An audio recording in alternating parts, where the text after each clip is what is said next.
Queridos amigos, estimados irmãos, estimadas irmãs, mais uma vez nos encontramos reunidos nas atividades da Casa de Agostinho, da nossa querida Federação Espírita do Rio Grande do Norte.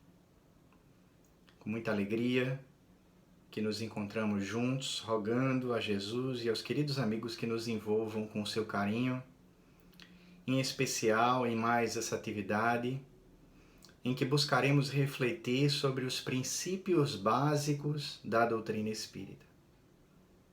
Vamos chamar alguns universitários, alguns poetas redivivos, para estarem conosco, trazendo a sua contribuição dentro dessa temática. E começamos então com o nosso querido Antero de Quental, que vem na sua poesia intitulada Deus, falar daquele que é para nós o princípio básico dos princípios básicos. A pedra angular a partir da qual todo o edifício do entendimento espírita se estabelece. E nos diz então o nosso universitário: quem senão Deus criou obra tamanha? O espaço e o tempo, as amplidões e as eras, onde se agitam turbilhões de esferas que a luz, a excelsa luz, aquece e banha. Quem, senão ele, fez a esfinge estranha, no segredo inviolável das moneras, no coração dos homens e das feras, no coração do mar e da montanha? Deus, somente o eterno, o impenetrável, poderia criar o imensurável e o universo infinito criaria. Suprema paz, intermina piedade, e que habita na eterna claridade das torrentes da luz e da harmonia. E nós encontramos esse belíssimo poema lá no nosso Parnaso de Além Túmulo, através da mediunidade do nosso querido Chico Xavier. Vem, como dizemos o poeta, falar desse que é o princípio basilar da doutrina espírita. Tanto que o edifício do entendimento espírita, simbolicamente surgindo a partir da publicação de O Livro dos Espíritos, inicia-se exatamente através da belíssima contribuição do codificador, que didaticamente estabelece na primeira pergunta o questionamento aos imortais, que é Deus, ao que eles respondem que Deus é a inteligência suprema, causa primeira de todas as coisas. É a partir das noções de Deus, da sua existência, das provas da sua existência, dos atributos que constituem a divindade e da sua misericórdia e da sua justiça, que todos os demais princípios vão se estabelecer. E a doutrina dos Espíritos então surge, muito bem fundamentada nessa ideia. Esse Deus que já havia sido colocado como ponto de reflexão pelo inesquecível mestre de Nazaré, que o chamava inclusive de Pai, fazendo alusão à grandeza dessa providência divina. O grande Pai, que a todos nos envolve, o supremo Criador do universo, a energia mãe em a qual todos nós nos encontramos conectados. A partir daí vem o processo da criação. E com a criação, então, nós encontramos um outro princípio fundamental do Espiritismo, no processo, então, da criação divina, estabelecendo o princípio inteligente, que vai trilhar toda uma jornada das condições mais simples, da simplicidade e da ignorância, até as culminâncias da perfeição. E surge, então, uma palavra extremamente importante para o nosso entendimento nas bases da doutrina espírita, que é a evolução. A lei do progresso. essa lei na qual todos nós nos encontramos mergulhados e da qual todos nós fazemos parte. E quem vem nos falar, um outro universitário, de forma muito bela sobre isso, é o inesquecível poeta Augusto dos Anjos. Ainda em Parnaso, através da mediunidade do Chico, ele tem um poema que intitula exatamente Evolução, para nos falar desse outro princípio básico que decorre do amor divino estabelecendo a criação.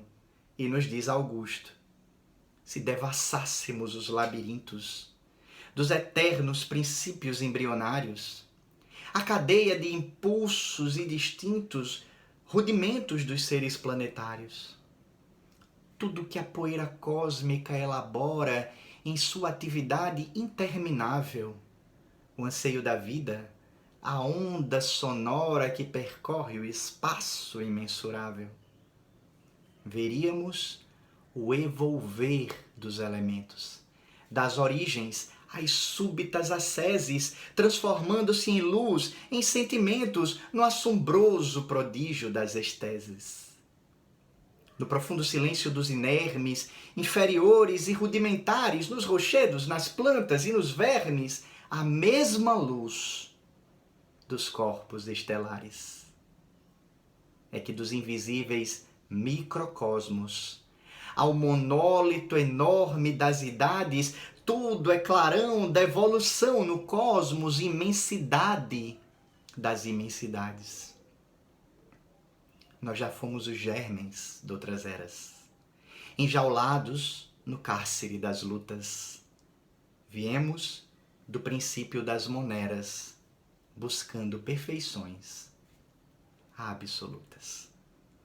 Num poema que, de forma muito bela, foi musicado pelos queridos amigos do Canto de Paz, onde Augusto nos fala então desse processo da evolução e pinta de forma muito bela, através das luzes da poesia, o processo da evolução. E nós não podemos deixar de citar a intrigante questão 115 do Livro dos Espíritos, quando os imortais da codificação nos dizem que Deus criou todos os espíritos simples e ignorantes, isto é, sem saber. A cada um deu determinada missão com o fim de esclarecê-los e de os fazer chegar progressivamente à perfeição, pelo conhecimento da verdade, para aproximá-los de si. Nesta perfeição é que eles encontram a pura e eterna felicidade. Deus como princípio básico, a evolução como lei fundamental, a partir do qual, na beleza do que nos dizem os imortais da codificação, nesta questão 115, o ser criado pelo amor divino pode trilhar o seu processo de evolução. Nós vamos ver daqui a pouco, a partir de uma outra lei que se estabelece, e nas múltiplas jornadas evolutivas caminha na direção desse mesmo amor que o criou, buscando então os estados de perfeição ou os estados de angelitude que a todos nos aguardam. Para que esse processo aconteça, um outro princípio fundamental se estabelece, que é o princípio da pluralidade das existências. Eu brinco, meus queridos amigos e minhas queridas amigas, que com a doutrina espírita nós recebemos um grande upgrade e nos descobrimos então como seres imortais, seres que vão então evoluindo no transcurso de múltiplas existências, de múltiplas reencarnações. Não somos mais apenas somente um corpo de carne, somos mais. Somos muito mais. E é novamente Augusto quem, de forma muito bela, nos fala sobre essa nossa realidade no seu poema intitulado Ao Homem, quando nos diz: Tu não és força neurica somente, movimentando células de argila, lama de cal, lama de sangue e cal que se aniquila nos abismos do nada. eternamente. És mais, és muito mais, és a cintila do céu, a alma da luz resplandecente, que o mistério implacável e inclemente amortalhou na carne atra e intranquila. Apesar das verdades fisiológicas, reflexas das ações psicológicas nas células primevas da existência, és um ser imortal e responsável, que tens a liberdade incontestável e as lições da verdade na consciência. Coisa linda, meus amigos.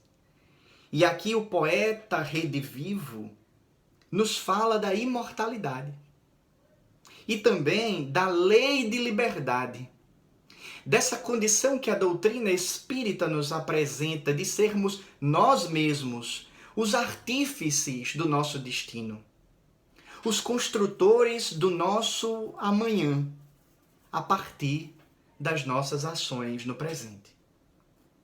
É por isso que na questão 843 de O Livro dos Espíritos, nós refletimos com Kardec e com os imortais.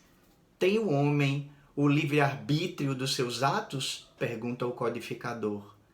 E os queridos amigos da espiritualidade nos respondem sem se fazerem de rogados, pois que tem a liberdade de pensar, tem igualmente a de obrar. Sem o livre-arbítrio, o homem seria uma máquina. E então a lei de reencarnação une-se à lei de liberdade, sendo também o livre-arbítrio essa condição de que nós sejamos os construtores do nosso destino. Um outro princípio básico estabelecido no processo da criação que a doutrina espírita, de forma tão bela, nos apresenta. Para trilhar esse verdadeiro périplo, para seguir nessa jornada, no uso do seu livre-arbítrio, dentro do processo de evolução a que está submetido a partir do amor que o fez na criação, nós vamos compreendendo que o princípio de inteligência vai vivendo essas múltiplas existências nessa pluralidade de lições, de inscrições no processo educativo em diversas escolas.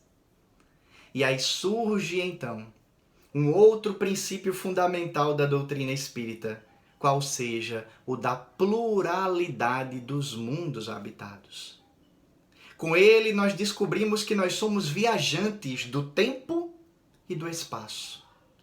Temos transposto as eras através das múltiplas encarnações. E também temos transposto diversos mundos. Esse planeta Terra, abençoada escola que nos alberga nesse instante, não é a primeira escola em que nos inscrevemos para as disciplinas do progresso. Também não será a última. E nós descobrimos então que nós estamos sempre transitando ao encontro do além, na reflexão que nos traz o espírito Félix Pacheco, agora não mais em Parnaso de Além-Túmulo, mas ainda através da mediunidade do nosso querido Chico Xavier, em sua obra Poetas Redivivos.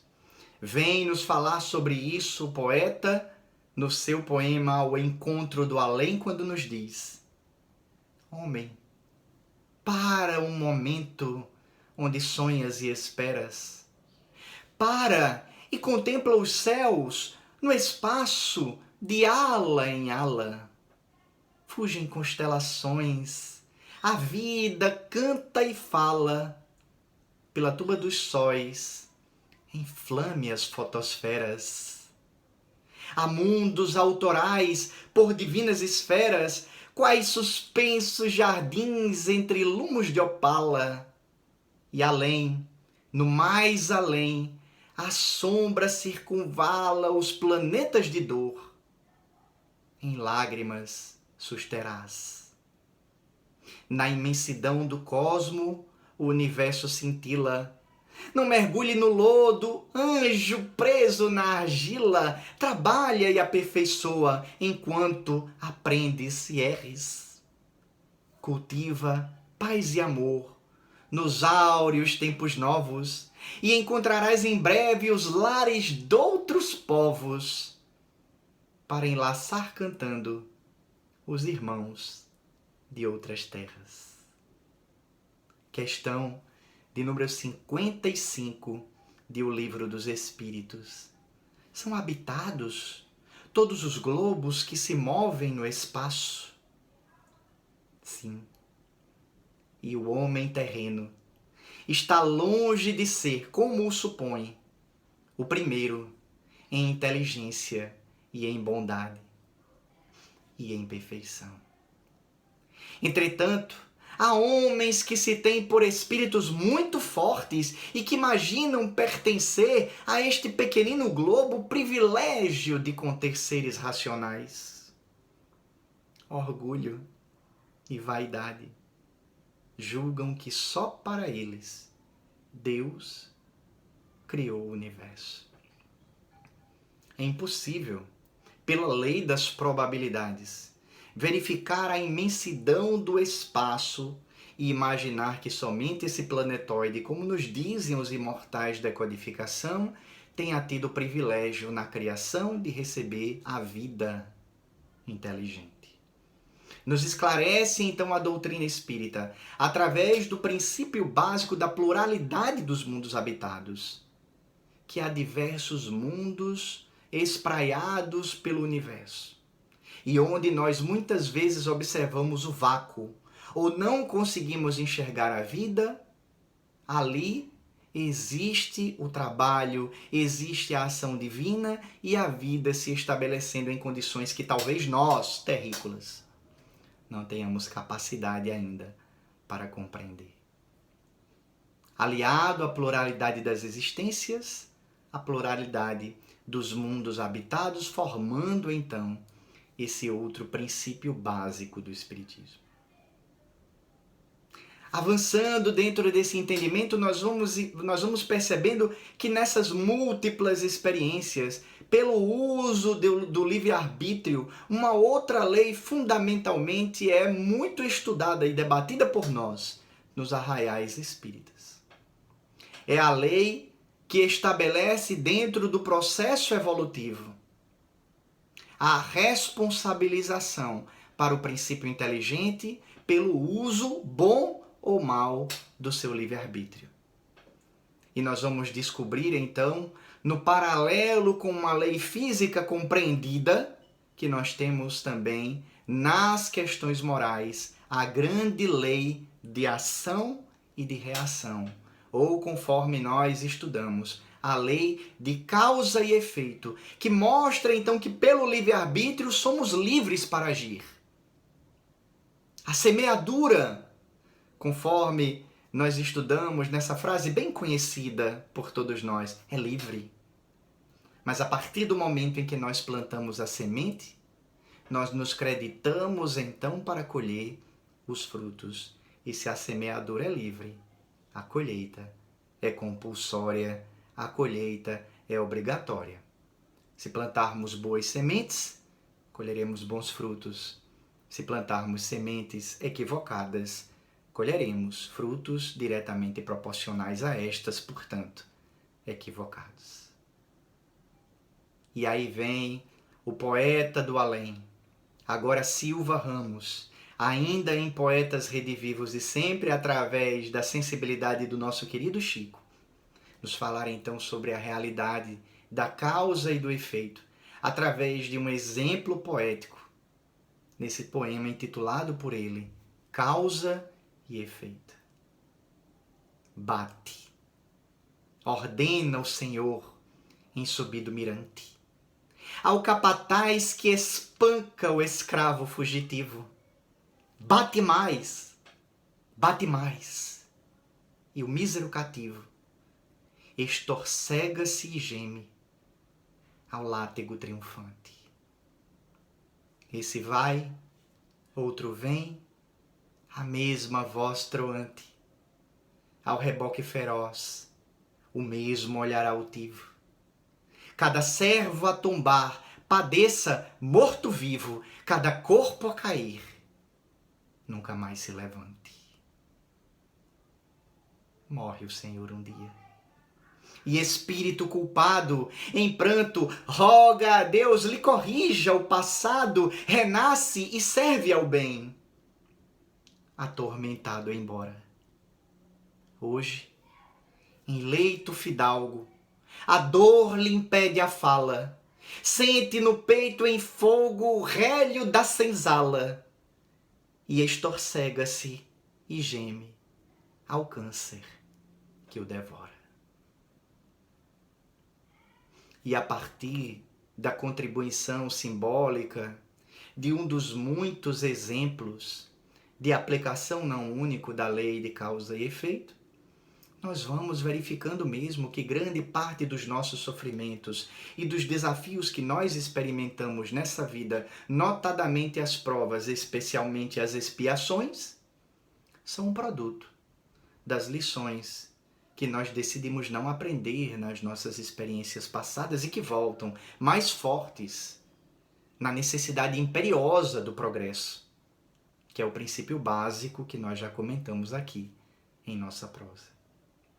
Nesse processo de evolução, de reencarnação em reencarnação, de mundo em mundo, vamos avançando, plantando, semeando e colhendo. E na grande lei de liberdade que estudamos no Espiritismo, descobrimos então que os frutos serão a consequência da colheita. Portanto, se queremos bons frutos, e quem de nós não deseja colher bons frutos, inadiável se faz plantarmos as boas sementes. E quando nós pensamos então, meus amigos, em plantar as boas sementes, um outro princípio básico da doutrina espírita se apresenta. Razão maior pela qual nós nos encontramos reunidos. A grande lição que precisa ser aprendida. O princípio básico que se conecta no nosso campo de ação com a essência do princípio básico primeiro que nos criou. A grande lição que precisa ser aprendida, que nós precisamos colocar em prática, da qual vem nos falar simbolicamente, ainda em Poetas Redivivos, a poetisa Irene Pinto, quando, através da pena do querido Chico, falando sobre a caridade, essa grande necessidade de todos nós, essa necessidade de plantar então essas boas sementes para usufruir os benefícios positivos da grande lei de ação e reação, dentro do nosso processo de evolução, vem nos falar a poetisa. Onde a lágrima aparece, é bálsamo, luz e prece sobre as chagas da aflição. É o anjo que acorda cedo e abraça a terra sombria, estendendo a melodia que nasce do coração. Aqui é a bênção da escola que fuge expulsando a treva, na doce voz que se eleva para ajudar e instruir. Ali é o pão que consola os filhos da desventura. Além é a fé clara e pura que acena ao sol do porvir. Agora é a gota de leite nos lábios da criancinha que esfarrapada caminha sem a carícia do lar. Depois é o sublime enfeite da palavra humilde e boa, da esperança que abençoa a glória de renovar. Nutre, socorre, agasalha, ampara, educa, ilumina. É como estrela divina que não se nega a ninguém. Sabe fazer da migalha que nosso Senhor lhe envia o milagre da alegria que espalha o calor do bem. A desfazer-se em carinho, sustenta, acalma, levanta, por mão generosa e santa que vence a miséria e o mal. Onde ela passa o caminho, ainda mesmo em sombra e prova, é sempre alvorada nova, em brilho celestial. De onde vem? Quem sabe ao certo? Isso é vã curiosidade, é somente caridade, a irmã da divina luz. Mas quem a busque de perto, sem azedume ou cansaço, e em tudo lhe siga o passo, alcança o amor de Jesus. Questão 886 de O Livro dos Espíritos, tão conhecida pelos nossos queridos amigos da evangelização espírita infanto-juvenil. Bip Bip 886. Qual o verdadeiro sentido da palavra caridade como a entendia Jesus? Ao que os imortais respondem: benevolência para com todos. B. Indulgência para com as imperfeições alheias. E perdão das ofensas. P. Nesse bip que fica marcado para todos nós como grande desafio. E quem seja na caridade também, que é o amor colocado em prática. Um outro princípio básico, uma outra lição básica da doutrina espírita, mas acima de tudo da mensagem de Jesus e de todos os grandes mestres que estiveram pelo nosso orbe. Como uma forma de fechar esse belíssimo ciclo, retornando então à compreensão plena, no amor, da razão maior pela qual nós fomos criados, dessa conexão com o princípio básico dos princípios básicos, que é Deus, e que no dizer do evangelista João é amor. Do amor nascidos, para o amor retornaremos, no transcurso dos milênios, através da pluralidade das reencarnações e das experiências nos múltiplos orbes, nos múltiplos mundos, nas múltiplas escolas, nesse processo de evolução a que todos nós, seres imortais, estamos submetidos, para aprendermos então a amar, fazer o bom uso da nossa liberdade e, com isso, colhermos os frutos da grande lei do retorno, da grande lei de ação e reação, da grande lei de causa e efeito. Esses são, através da contribuição dos nossos queridos universitários, os poetas redivivos que estiveram conosco, meus caros amigos e minhas caras amigas, os princípios básicos que nós estudamos na doutrina espírita. Caridade nos fizeram esses queridos amigos do além que por aqui passaram. E que nos revelou também, através da sua fala, um outro princípio fundamental que nós não poderíamos esquecer e que foi a base da nossa fala aqui todo o tempo. Que é a mediunidade. A possibilidade da comunicabilidade dos espíritos, demonstrando a sua existência, demonstrando a sua sobrevivência à morte, para nos dizer e para nos falar através da sua sensibilidade, retornando com as suas rimas e com as suas estrofes, que a vida continua. E a partir desse entendimento, nós vamos crescendo então na direção de Deus que a todos nos envolve. Essa foi a nossa modesta contribuição em mais esse estudo, em mais essa reflexão, em mais essa atividade da Casa de Agostinho. Agradecemos aos queridos amigos e às queridas amigas que estiveram conosco, àqueles que estarão, porque todo esse nosso esforço segue registrado nos canais da nossa Federação Espírita do Rio Grande do Norte, na Ferne TV. Se você ainda não se inscreveu, se inscreva, clica no sininho, ativa as notificações para não perder nenhuma nova palestra, nenhuma nova atividade da nossa casa. Um beijo muito carinhoso, meus queridos amigos, e que juntos nós possamos seguir adiante, unidos, de mãos dadas, aguardando então o encerrar desse momento desafiador pelo qual a humanidade passa, para que possamos nos encontrar, como era de costume, lá no nosso auditório da nossa Ferne, em cada casa espírita distribuída pelo nosso estado, para nos darmos novamente aquele abraço gostoso, a troca de energias benéficas dos seres que se respeitam, que se gostam, que se amam.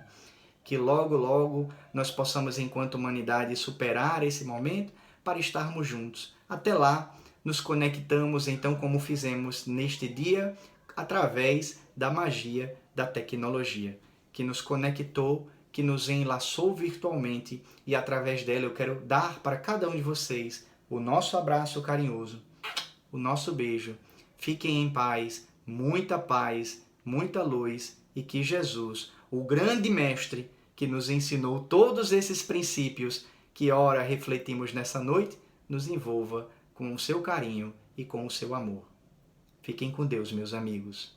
Forte abraço.